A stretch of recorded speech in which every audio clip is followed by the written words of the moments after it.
वैसे तो सनातन धर्म के जितने भी मठ मंदिर हैं वो सभी शुद्ध शाकाहारी जीवन बिताते हैं और भगवान के लिए शुद्ध गाय के घी से बना हुआ पदार्थ ही भोग लगाने की परंपरा है।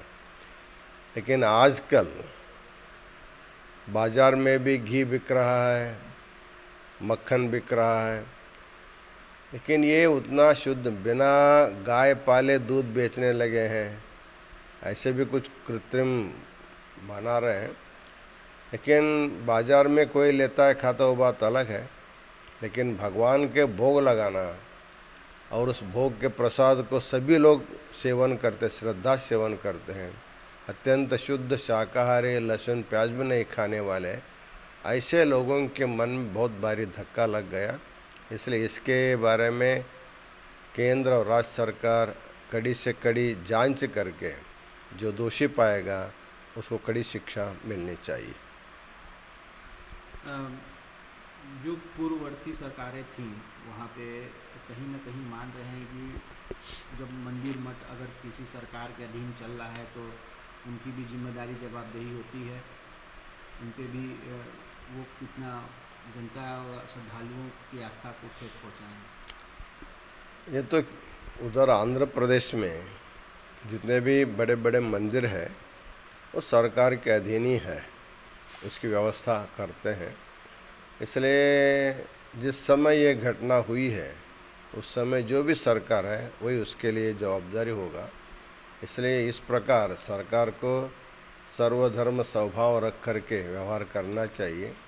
तो मठ मंदिरों का जो पवित्रता है उसको संभालना उसका आद्य कर्तव्य है। गुरुजी, इसमें बात हो रही है कि मठ मंदिर का संचालन वहाँ के ही लोगों को हाथों में होना चाहिए, न कि सरकार के हाथ में होना चाहिए, क्योंकि वो ज़्यादा बेहतर तरीके से संचालन कर पाएंगे। नहीं, ये तो बहुत अच्छी बात है। जब पहले मठ मंदिरों को अधिग्रहण किया गया ठीक है, लेकिन उसका पालन नहीं कर ठीक से नहीं हो रहा है। इसलिए अभी हम सभी हिंदू समाज का ये आग्रह है, आप इतर धर्मों के धर्मस्थलों का आप हस्तक्षेप नहीं करते हैं, उसी प्रकार हिंदू धर्म के जितने भी मंदिर हैं उनके ऊपर आपका हस्तक्षेप नहीं होना चाहिए। वहाँ के उस धर्म के अवलंबियों का एक समिति होनी चाहिए, उसी के दिन उसको देना चाहिए।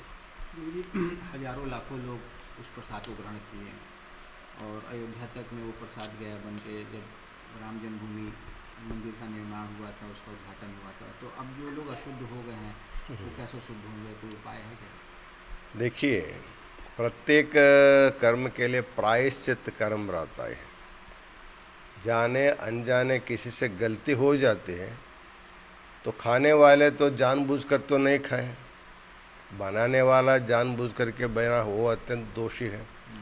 लेकिन जब उनको पता लगा उसके बारे में शास्त्रों में जो प्रायश्चित कर्म है उसको कर करके वो शुद्ध हो जाएंगे, उसमें कोई हर्ज नहीं। हमसे जुड़े रहने के लिए हमारे YouTube चैनल को सब्सक्राइब करें और नई वीडियो की नोटिफिकेशन के लिए बेल आइकॉन को दबाएं। अगर आप ये वीडियो Facebook पर देख रहे हैं तो लाइक जरूर करें और ज्यादा से ज्यादा शेयर करें। धन्यवाद।